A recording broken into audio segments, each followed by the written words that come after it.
Steven, does Van Gundy have a point? He has a point. He has a point. He's close. He's close. He's close. I don't think he'll ever be Michael Jordan, but the conversations definitely need to be talked about. Even though LeBron is 3-4 in NBA Finals, and as we all know, Michael went 6-0 with 6 Finals MVPs. Impressive. It's pretty good. Impressive. He'll never be Michael Jordan. So he never will be, but you're just saying he's close. He's the closest. There'll never be another LeBron James either. There'll never be another LeBron James either. Was Kobe close? Kobe was close to MJ, very close, but LeBron is night and day.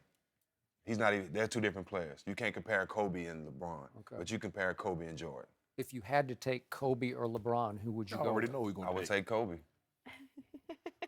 You like scoring.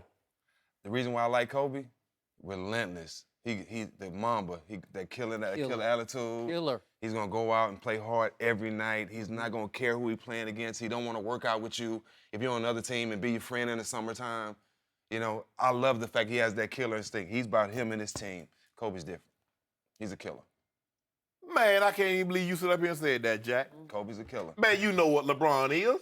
He don't have that killer instinct like Kobe does had. not, and you know it. Can I ask you a And question? everybody He don't else have knows. that killer Let me ask you a instinct. question. If he'd have had Shaq, if he'd have had Shaq in his prime, how many rings would LeBron have? Have a lot. If he had a Hall of Fame coach like Phil Jackson, how many rings would LeBron have? I'm not a Phil fan. Thank you. But you will. But he would have championships. You're right. I just think that when I look at it, now, Kobe could score the basketball, but he probably shot 4 or 5 more times than LeBron. No question. Jordan, I think I shot 3.5, maybe 4 times more than LeBron. So when you look at it, 27.1 to 30.1. But you look at the rebounds, you look at the assists, you look at the impact. It's hard for me to believe that there's ever been a guy in the NBA that had a bigger impact on his teammate than LeBron James. Now, LeBron is different. Like I was telling you earlier, he done everything the right way from day one. You know, you have to look at this guy from what he's done for his friends, for what he's done off the court, all the money he's made off the court, all the success he's done in business, what he's done on the court, getting teams to championships, being on different organizations, but being squeaky clean, doing it the right way. You have to salute that. And he's changed the league.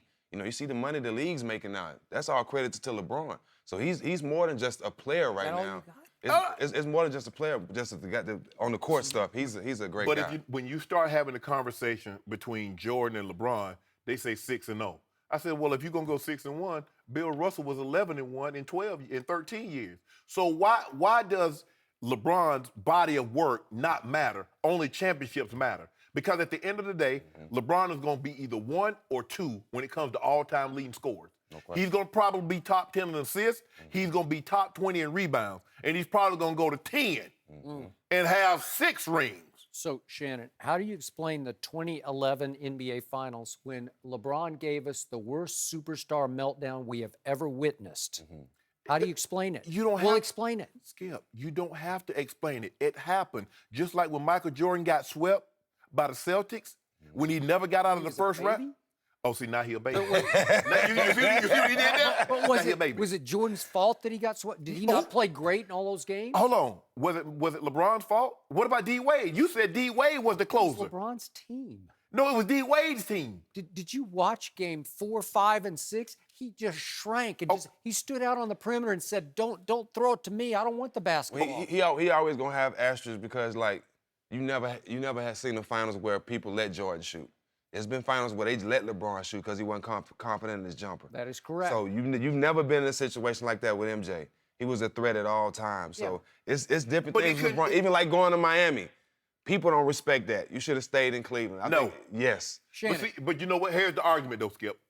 People don't have a problem if general managers and owners put a team together. No question. The problem became once players started saying, you know what? Instead of you dictating, let's go D-Wade, let's go down to Miami with Chris Bosh, and let's do this. Okay, Kevin Durant said, okay, Golden State, let's do this. Why is that a problem when teams put teams together, but people scoff and frown when players do it? What's the difference? Players love it. Players love it. We love the fact that players have more control. But people on the outside don't like it. But players got control now, making more money. We love it.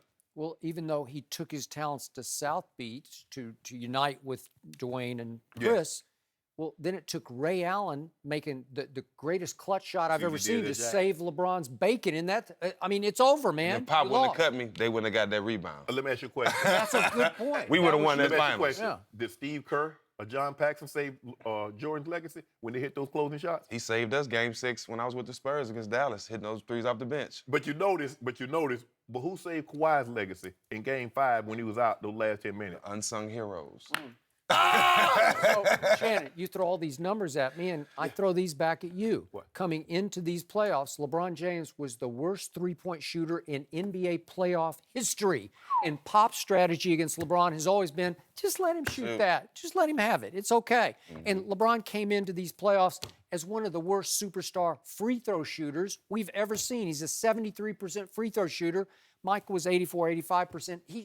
LeBron should be 90%. Even Come at, on. and Right, Jack, check right. this out. Even now in the playoffs, he's shooting 73%. He's averaging 35, 9, and 8. He always averages 35, 9, and 8. And in the playoffs with no other, see, this is what I have a problem. Me and Skip, see, this is what me and That's Skip. crazy numbers for the playoffs. For the playoffs! That's unheard Even of. though you're playing the Pacers and the You Raptors, see what he did? You see what he did again? The Raptors, yeah, they gave up. They was fans Thank you. for the series they started. gave up. They wanted to sign autographs They before the season gave started. up. Did Portland give up?